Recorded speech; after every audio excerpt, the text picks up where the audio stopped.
Hi everyone. In this video we will use a tool that we have learned before in order to simplify our process of checking if the given possibilities for the zeros are actually zeros or not. And the tool that we will be using is the synthetic division, and in particular how we applied the synthetic division with the remainder theorem to say that if in the result of the division the remainder is 0, then the number is a factor, right? Or x minus that number is a factor. So here quickly going through the steps. So step 1, all integer coefficients. Step 2, a0 is 6, an is 2. Step 3, what divides 6? That's plus minus 1, plus minus 2, plus minus 3, and plus minus 6, right? And what divides 2 is plus minus 1 and plus minus 2. So the possible P over Q values would be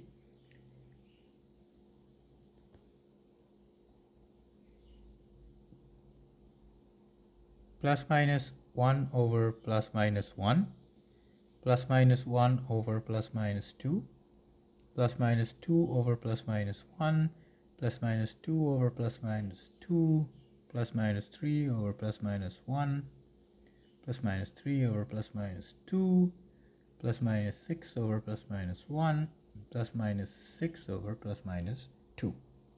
Simplifying these, that is plus minus 1, plus minus 1 half, plus minus 2, that's plus minus 1, so that's the same thing. Then you have a plus minus 3, a plus minus 3 halves, a plus minus 6, and the plus minus 6 over 2 is the same as this.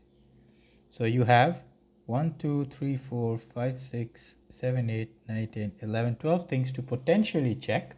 However,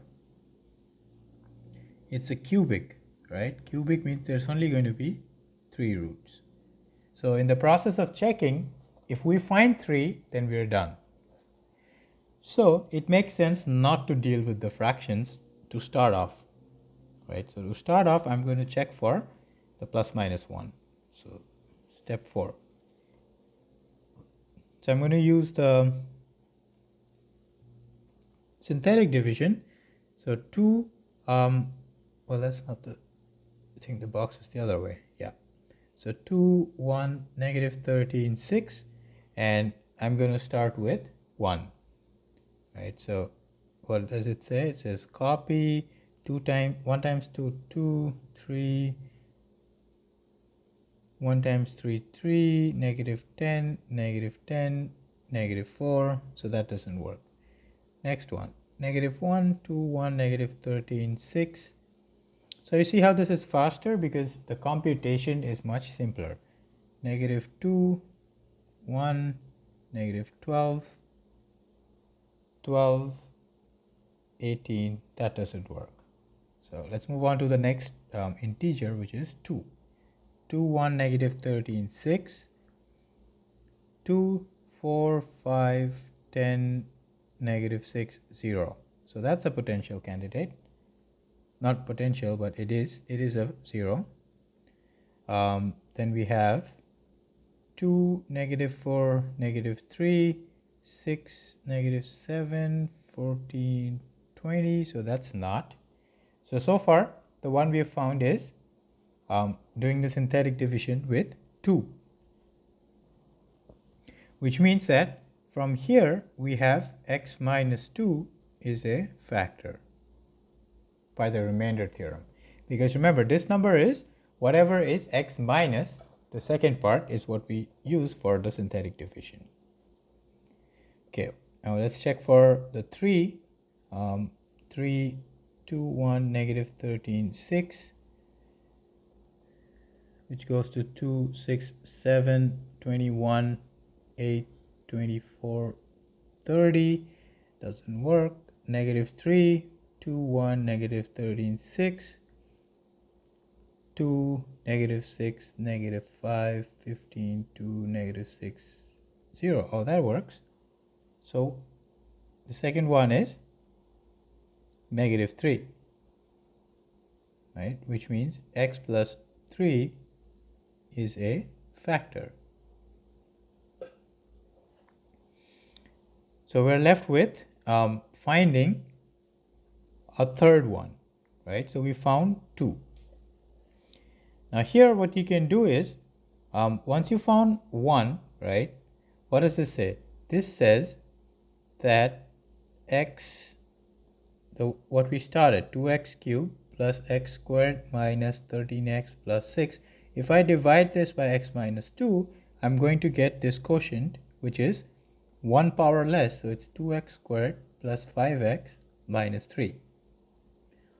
Or I'm saying that this polynomial is has a factor x minus 2 and has this other factor which is given by that. But this is degree 2, and this can be solved by splitting the middle term. Right, so this comes out to 2x, x plus 3 minus 1, x plus 3, which then becomes x minus 2, 2x minus 1, and x plus 3. And that confirms what we find from the synthetic division here. It confirms that one of the factors is x plus 3, and then the other is 2x minus 1, which would come from the 1/2.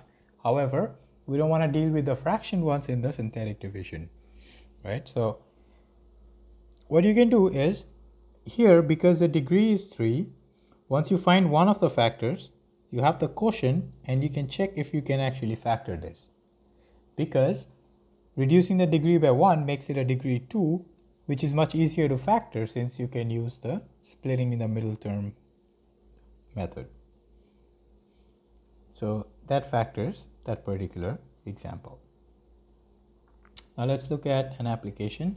This finds the zero of this polynomial and sketch a graph. So in this case, I'm just going to go ahead and say that let's first find the rational roots. Okay, so the rational roots are going to be p over q, where p divides 10, q divides 1. So that's plus minus 1, plus minus 2, plus minus 5, plus minus 10. And this is only plus minus 1. So the possibilities are just these 8 numbers. So I go ahead and I perform the synthetic division for each of these. So that's 1, 1, 1, negative 4, negative 4, negative 9, negative 9, 14, 14, 24. Negative 1, 1, negative 1, negative 6, 6, 1, negative 1, 22, negative 12, doesn't work. Then we move on to the 2's. 1, 2, negative 3, negative 6, negative 11, negative 22, 1, 2, 12, doesn't work.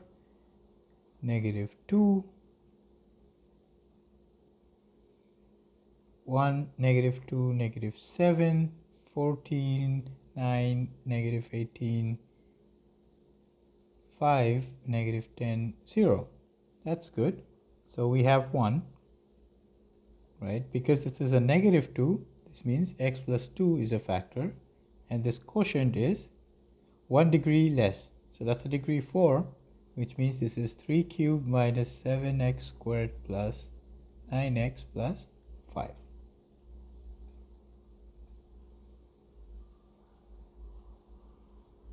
Okay, so now another thing that we can do is, remember, what does this mean? This means that the given polynomial is x plus 2 times x cubed minus 7x squared plus 9x plus 5. And now if you apply the same result to this polynomial, then the rational roots are plus minus 5 or plus minus 1. But this one we've already checked, which means now I can perform my synthetic division on this new polynomial, that is the quotient, and check for the 5 case. That's 5, -2, -10, -1, -5, 0. That's good news. This means x minus 5 is a factor, and the quotient is x squared minus 2x minus 1. So the entire polynomial now is an x plus 2, an x minus 5, and an x squared minus 2x minus 1. Okay, so the last term here, it cannot be factored directly, right? However, remember the goal is to find the zeros, right? So the zeros are -2, 5, and whatever value makes this 0. But for this, you can use the quadratic formula, and you get x is 2 plus minus 4 plus 4 over 2, 2 plus minus 8 over 2, which becomes 1 plus minus root 2. So the zeros are 1 plus root 2 and 1 minus root 2, along with -2 and 5.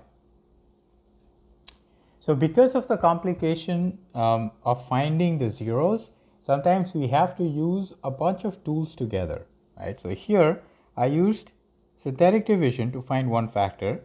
Then I used the rational root theorem on the quotient, and then I ended up with this polynomial, which I can solve by using the quadratic formula. And then putting all of that together, I'm able to find the 4 zeros.